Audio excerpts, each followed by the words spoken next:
Everyone, did you know the Roman Emperor Nero could not have actually played the fiddle while Rome burned? This is because the violin had not been invented. It's more likely he would have played the lyre. Now, let's get on with this.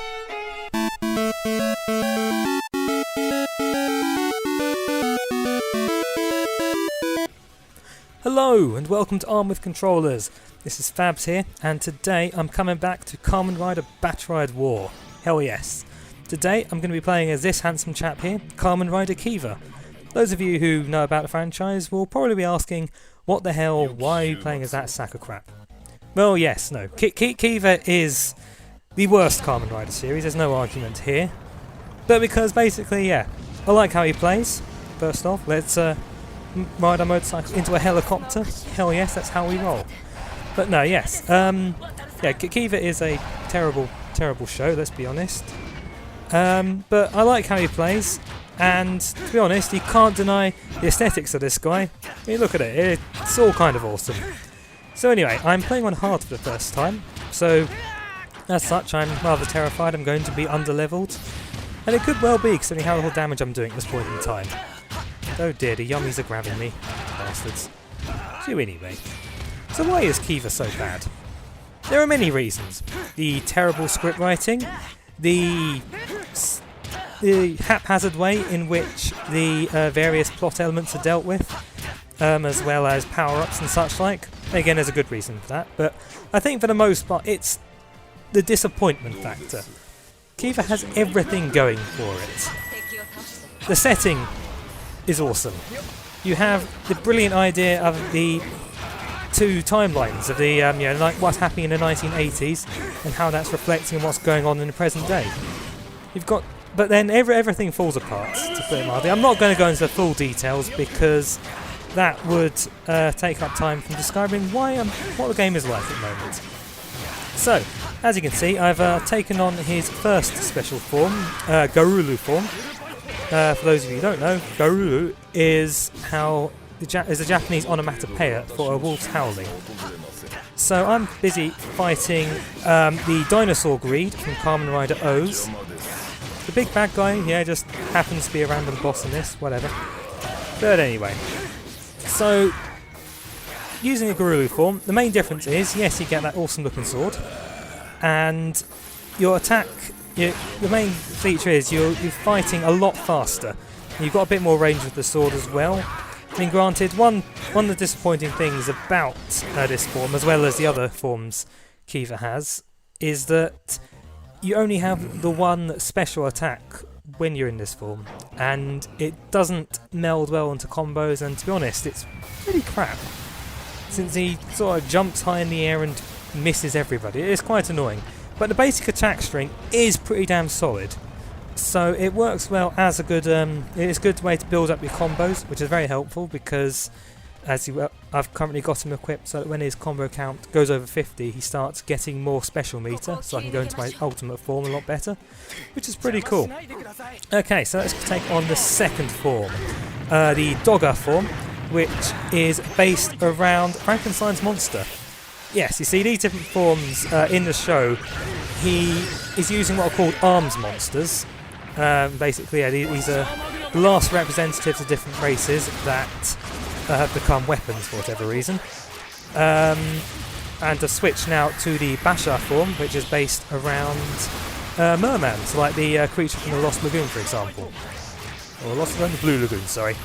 So yeah, this one is based more around gunplay and such like, so although it's horribly weak, it's probably the best form for building up your combo count, which is pretty helpful. And if you are able to attack someone at a distance without fear of reprisal, it does work really well in that regard.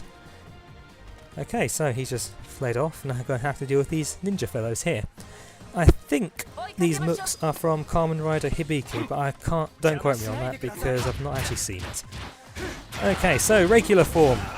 Well, I know I go on about this a lot in this game, about how well they match how you play with individual character things, but yeah, no. I mean, look, the multi-hit things there perfectly matches how the guy fights. Usually, first time one of the bad guys pops up, you will see, quick series of punches like that. It is pretty awesome.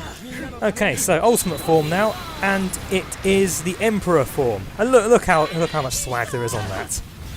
Now the special moves on the Emperor form, they match the fever attacks that represent different arms monsters, except for the Basher form, because that wasn't used at all in the series, so there's no representative here. But never mind, because we can summon a massive hammer to go with the sword, and as you can see, it's pretty damn awesome. And as well, the Garulu fever there is pretty useful as well for covering ground quickly, which is helpful, particularly when you got the Dinosaur Greeed here, which can fire balls at you. Or as if me and playing games where balls are involved. Anyway, so as I said, this is the first time I'm playing on hard, and it is forcing me to really reevaluate and lost my playing style and really make more use of the different tools available. Because normal mode is pathetically easy.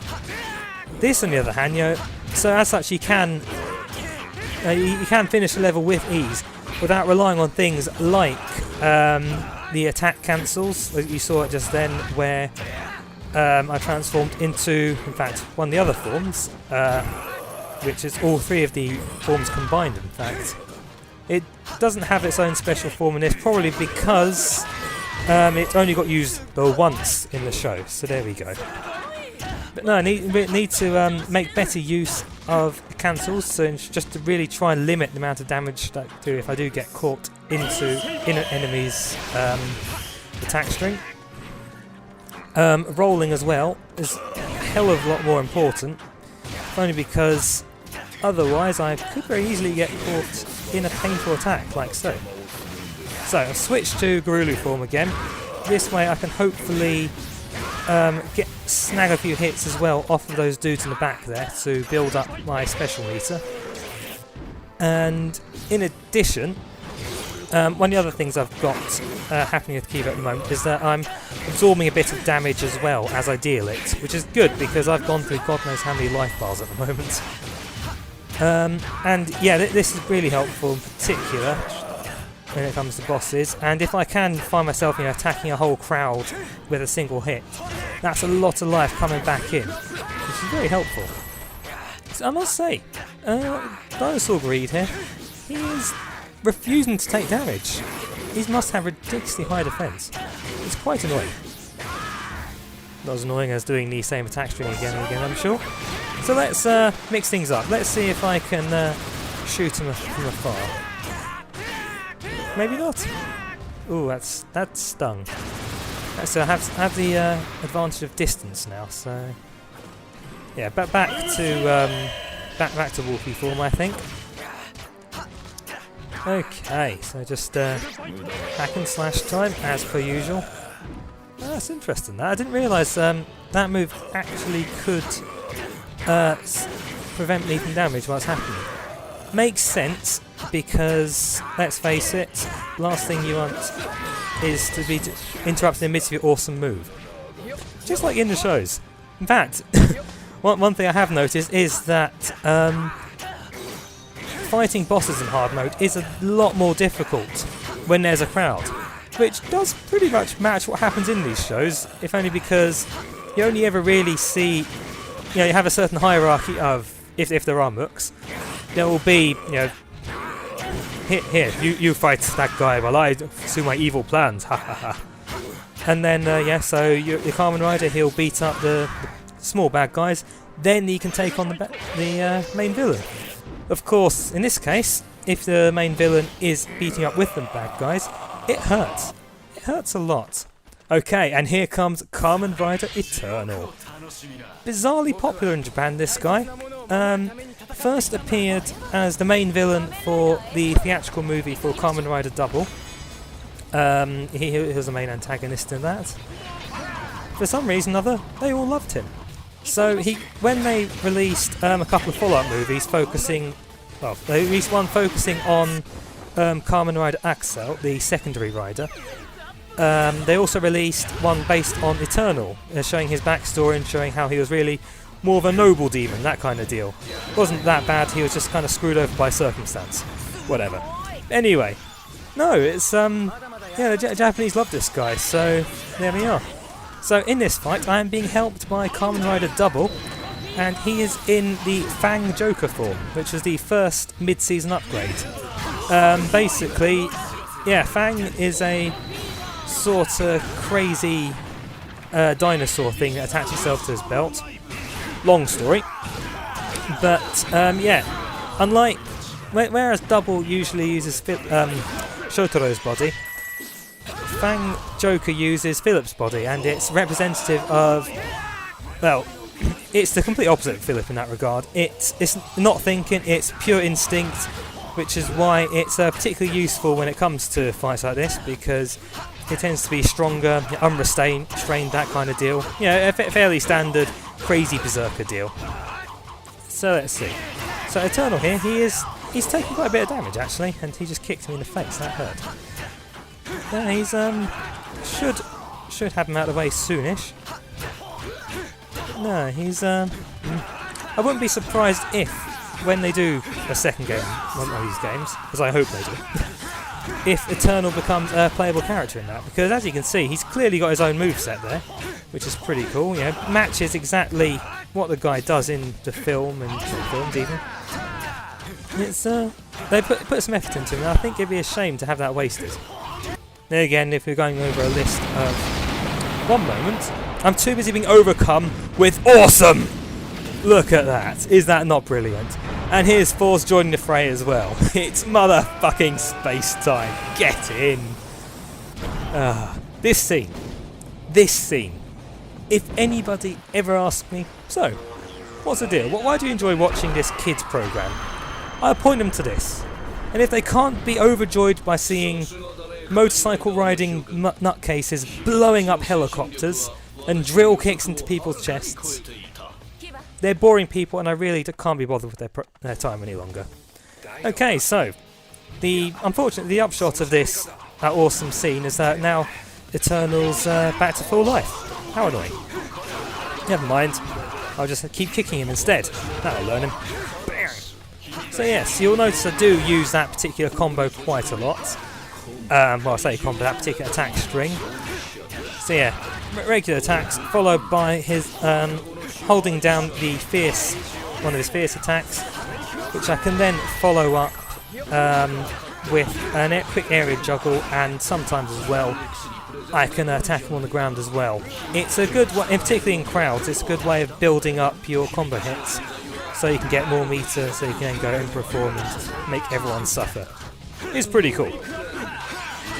So I'm just going to do the Rider Kick, which doesn't hit that often, which makes sense really, because you can't really be spamming them. It stylistically at least, it doesn't make masses of sense to just do your finishing move right at the start, because I mean, it's not cricket. We watch these shows, you know, we appreciate the formula. We see, okay, regular, you know, punch, you know, attack. Okay, going to switch into my more powerful form now. Yay. Okay, looks like he's finished. Let's end this now with a kick to the face. Yeah, we know that formula, and we're okay with it, because invariably we get to see some pretty awesome choreography in the meantime. So there you go. Okay, I'm just going to roll around like a nutcase, because wouldn't you? The answer is yes, you would roll around like a nutcase. And Eternal just turned his back to me. That wasn't a smart move, because I just punched him in the face. So yes, it's actually really helpful having an AI buddy here, because he's also doing a good job of making sure that Eternal has something to block, which in turn means I can either nick back behind him, or I can join in the main attacking fray to take out his block meter, so I can put him into guard stun, which is pretty good. And of course he also works as another target for when attacks like that happen. Well, of course, as you can see there, I was a target. Let's drill kick him to the face. That'll learn him. Wake up fever, thank you Tatsalot. Yes, the transformation trinket that Kiva uses is in fact his pet bat, Kivat. Well, I say pet, it's more like a family heirloom friend kind of deal. Again, long story. So yes, voiced by the inimitable Tomokazu Seiki, absolute bro in the voice acting world. If you know anything about voice acting, you know Sugita is a win. So yeah, we have one of the nice things about this show is you have a bat voiced by Sugita, who's a snarky git. You'll have seen him in the beginning of things. But first, the Fab sword, as the Emperor finisher is affectionately known. As you can see, he takes that sword, he faps it, and gets more powerful. Okay, well, that is the end of this level. Everyone is now pointing at Eternal, saying, "What the hell?" I can assume. Okay, Decade. For once, it's not all his fault. Strange. And here we have Double. Get in. So, this has been Fabs for Armed with Controllers. Please like and subscribe. And, as always, game hard. Good night.